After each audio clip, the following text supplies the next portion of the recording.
Christian. He looks after us also very well. In the middle of the night he calls, have you landed? Where are you? Have you eaten? No, that is geriatric care. He is a pediatrician.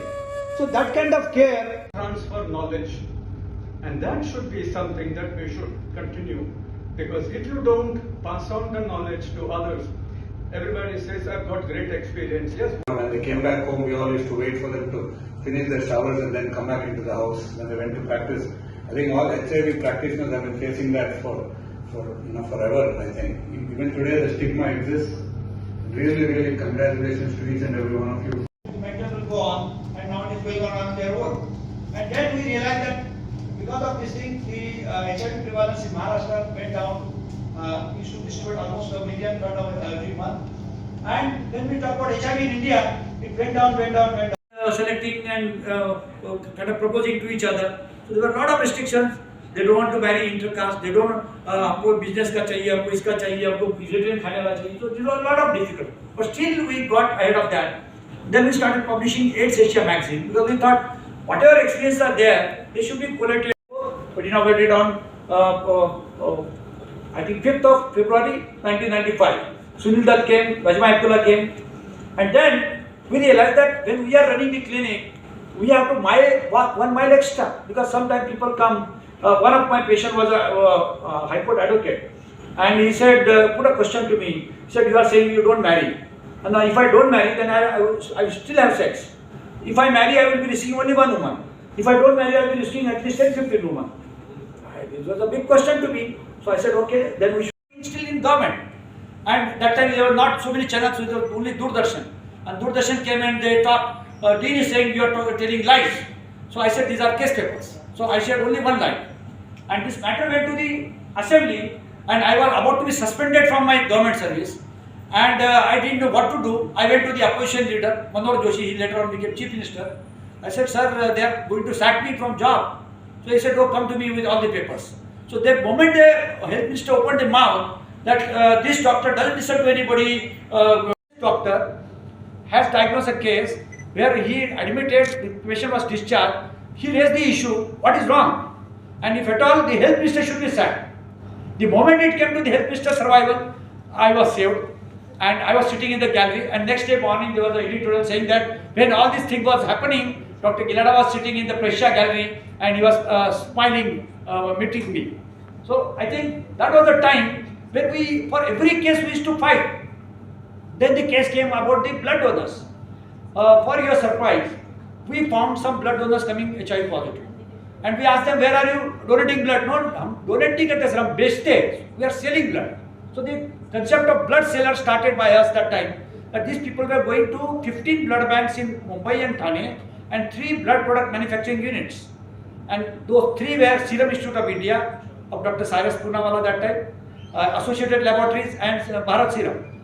And we collected the data of almost 140 blood donors, where they were going. And with data, we prepared a list and we went to the High Court. We filed a criminal writ petition. Within first order, all 15 blood banks and 3 blood product manufacturing units, including Serum Institute, was closed down. Next day, I got a call from Cyrus Poonawalla, "Arey doctor, come, I'm sending you air ticket. Mumbai to Pune, why sir air ticket? I will come by my own, by bus."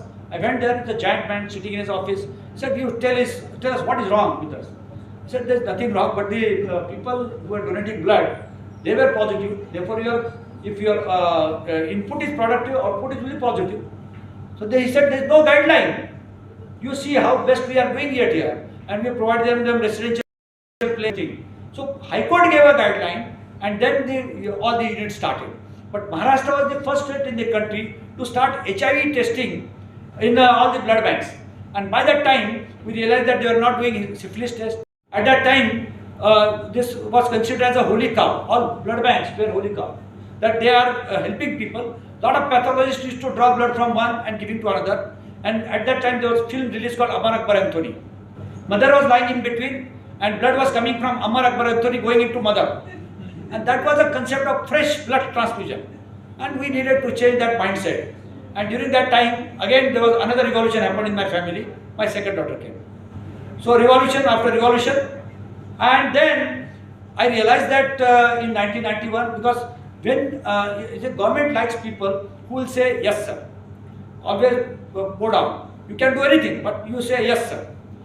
And I was not yes sir. Secondly, you cannot do extra than what you are mandated to do. Then you get into trouble.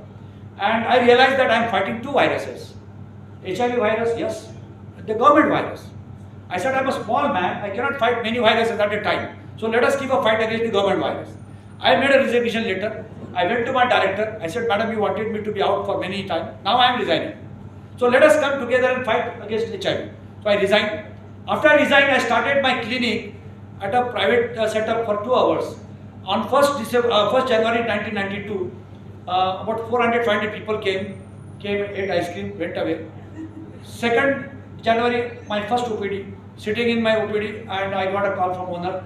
We would like to meet all our doctors want to meet. So I said they are going to welcome me. There are 18 consultants and me, like my court martial. I am sitting on one side, 18 people on the other side. So I said, thank you, madam. No, not thank you. We want to thank you. Yeah, this is your deposit, this is your money. You get back from this clinic. I said, why, madam? No, you are a HIV specialist. All the specialists are saying that the same wetting area will be, and if some other patient gets HIV, then they will blame us. So I said, madam, is your wetting area a sexual encounter place? No, you don't teach me anything. In the US, nobody is taking your medicine because of HIV, this and that. So I was kicked out from there. Within a couple of days, there was a newspaper everywhere, Dr. Gilada kicked out from there. And it was also carried in Lancet. And then I used to have some people coming, and I used to practice from my home. So makeshift clinic made at my home. So one of the businessmen, he came and he said, are you the same doctor about whom the news came? I said, he is making fun of me. I said, yeah, I'm the same doctor. No, I will help you start clinic.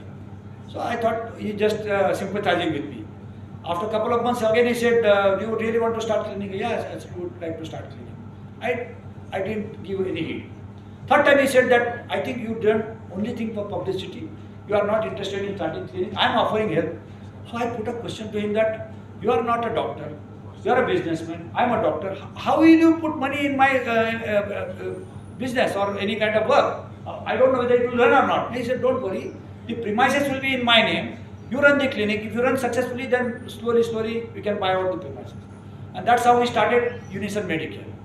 And functions, if Gilada and Sindhu is not there, it becomes almost like a zero. Nandini, Bharat News TV, Mysore.